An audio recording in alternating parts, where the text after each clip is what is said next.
ಕೋಲಾರ ಜಿಲ್ಲೆಯಲ್ಲಿ ಶಾಲಾ ಶಿಕ್ಷಣ ಇಲಾಖೆ ನೌಕರರ ಸಂಘದ ಪ್ರಥಮ ಜಿಲ್ಲಾ ಸಮಾವೇಶವನ್ನು ಸುವರ್ಣ ಕನ್ನಡ ಭವನದಲ್ಲಿ ಆಯೋಜಿಸಲಾಗಿತ್ತು. ಜಿಲ್ಲೆಯ 6 ತಾಲೂಕುಗಳ 24 ಶಿಕ್ಷಕರಿಗೆ ವಿದ್ಯಾರತ್ನ ಪ್ರಶಸ್ತಿ, 6 ಜನ ಬೋಧಕೇತರ ಸಿಬ್ಬಂದಿಗೆ ಸೇವಾ ಭೂಷಣ ಪ್ರಶಸ್ತಿ ಪ್ರದಾನ ಮಾಡಿ ಗೌರವಿಸಲಾಯಿತು.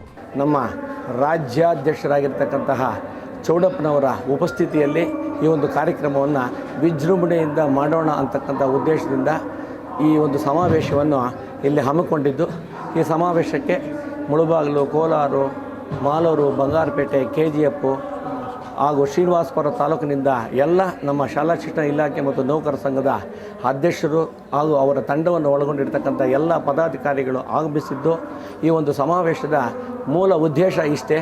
ಈ ಒಂದು ಸಂಘದಲ್ಲಿ ಪ್ರಾಥಮಿಕ ಶಾಲಾ ಶಿಕ್ಷಕರು, ಪ್ರೌಢಶಾಲಾ ಶಿಕ್ಷಕರು ಹಾಗೂ ಪದವಿ ಪೂರ್ವ ಉಪನ್ಯಾಸಕರು ಮತ್ತು ಬೋಧಕೇತರ ವರ್ಗದವರು ಎಲ್ಲರನ್ನೂ ಒಳಗೊಂಡಂತೆ ಎಲ್ಲರೂ ಸಹ ಈ ಒಂದು ಸಂಘದಲ್ಲಿ ಇದ್ದು ಎಲ್ಲರೊಂದಿಗೂ ಸಹ ಸಹಬಾಳ್ವೆಯಿಂದ ಕೂಡಿ ಈ ಸಂಘವನ್ನು ನಮ್ಮ ರಾಜ್ಯಾದ್ಯಂತ ಈ ಶ್ರೀ ಚೌಡಪ್ಪನವರ ಒಂದು ಅಧ್ಯಕ್ಷತೆಯಲ್ಲಿ ಏನು ಪ್ರಾರಂಭ ಆಗಿದೆ, ಈ ಒಂದು ಸಂಘವನ್ನು ನಾವು ಚೆನ್ನಾಗಿ ಮಾಡತಕ್ಕಂತಹ ಉದ್ದೇಶದಿಂದ ಇವತ್ತು ಏನು ಒಂದು ಒಳ್ಳೆಯ ನಿಟ್ಟಿನಲ್ಲಿ ಒಂದು ಸುಮುಹೂರ್ತವನ್ನು ನಿಗದಿಪಡಿಸಿ ಇಲ್ಲಿ ಪ್ರಾರಂಭ ಮಾಡಿದ್ದೀವಿ. ಪ್ರಶಸ್ತಿ ಪ್ರದಾನ ಮಾಡಿ ಮಾತನಾಡಿದ ಮುಳಬಾಗಿಲು ಕ್ಷೇತ್ರ ಶಿಕ್ಷಣಾಧಿಕಾರಿ KN ರಾಮಚಂದ್ರ ಮಾತನಾಡಿದರು. ಹಲವಾರು ಜ್ವಲಂತ ಸಮಸ್ಯೆಗಳನ್ನು ಸಂಘಟನೆ ಮೂಲಕ ಬಗೆಹರಿಸಬಹುದು. ಬಡ್ತಿ ಇನ್ನಿತರೆ ಕಾರಣಗಳಿಂದ ಉಂಟಾಗುವ ವೇತನ ತಾರತಮ್ಯಗಳನ್ನು ಸರಿಪಡಿಸಲು ಸಂಘ ಸಾಧನವಾಗಬೇಕು ಅಂತ ಹೇಳಿದರು.